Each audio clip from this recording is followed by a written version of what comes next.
بە بەشداری 50 سەرۆک و سەرۆکوەزیران و بەرپرسانی 150 وڵات و لە نێویشیاندا نێچیروان بارزانî سەرۆکی هەرێمی کوردستان 62هەمین کۆنفەرانسی ئاسایشی منشن بەڕێوە دەچێت. بڕیارە سەرۆک نێچیروان بارزانî لەم سێ ڕۆژی کۆنفەرانسەکەدا لەگەڵ زۆربەی بەرپرسانی گیان کۆ ببێتەوە و پرسە هەنووکەکان و پێگی کوردستان لە سەقامگیری ئاشتی جیهانی چاوتوێ بکەن. جناب سەرۆکی هەرێمی کوردستان ڕێزار کاک نێچیروان بارزانî ئەمە حوتەمین جارە بەشداری ئەم کۆنفەرانسە دەکات. طبیعی ئەم حەزوڕە لەم کاتە بە تایبەتی کە ئێستا گەورەترین تەحەدای بەردەمی جیهان بە شێوەیەکی گشتی بابەتی ئاسایشە. زۆری هەرێمی کوردستان لێرەدا لەم تاوقیدە کومەڵێک مانای گرنگی هەیە. طبیعی یەک ئەوەیە کەەوە ناوچەی ئێمە ناوچەی ڕۆژهەڵاتی ناوەڕاست بە کومەڵێک گرفتی زۆر گەورەدا دەڕوات و ئێستا تەنانەت هەڕەشەی هەڵگیرسانی شەڕی گەورە لە مانتقە هەیە، گۆڕانکاری گەورە لە ناوچەدا هاتوونەتە ئاراوە، هەڕەشەی تیرۆر هەڕەشەیەکی بەردەوامە. عێراق خۆی ئێستا و لە بارودۆخێکی زۆر ناسک و هەستیاردا تێپەڕ دەبێت لە بەردەمی کومەڵێک تەحەدیاتە.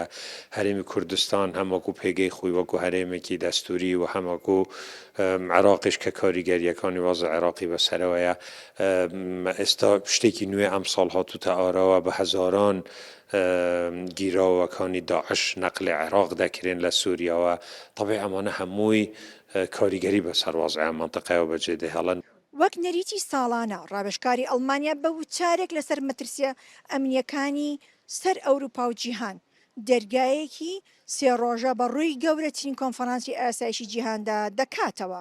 Wir stehen am Beginn einer neuen Epoche, am Ende einer Epoche.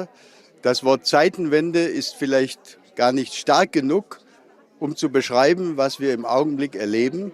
Ich glaube, deswegen ist eine der großen Fragen für die Münchner Sicherheitskonferenz, wie sieht die Zukunft des transatlantischen Verhältnisses aus?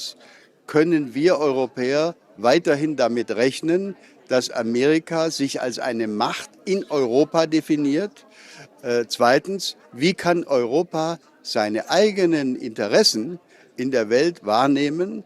یەکێتی ئەوروپا کە هێشتا شۆکی وتارەکەی ساڵی ڕابردووی ئەمریکا بەرینە داوا بە نیگەرانیەوە چاوەڕی گوتارەکەی مارکۆ ڕۆبیۆ وەزیری دەرەوە کە هاوکات ڕاوێژکاری ئاسایشی نیشتیمانی ئەمریکایە. بەرپرسانی ئەوروپا پێیان وایە بەهۆی سیاسەتەکانی ترامپەوە سیستەمی جیهانی لە ژێرمەترسی داڕماندایە.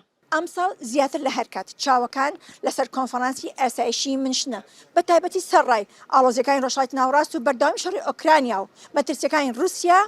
ئەمریکای سەردەمی ترامپ بۆتە دۆزمەیەکی نوێ بۆ وڵاتانی یەکێتی ئەوروپا و بەرژەوەندەکانی لە جیهاندا.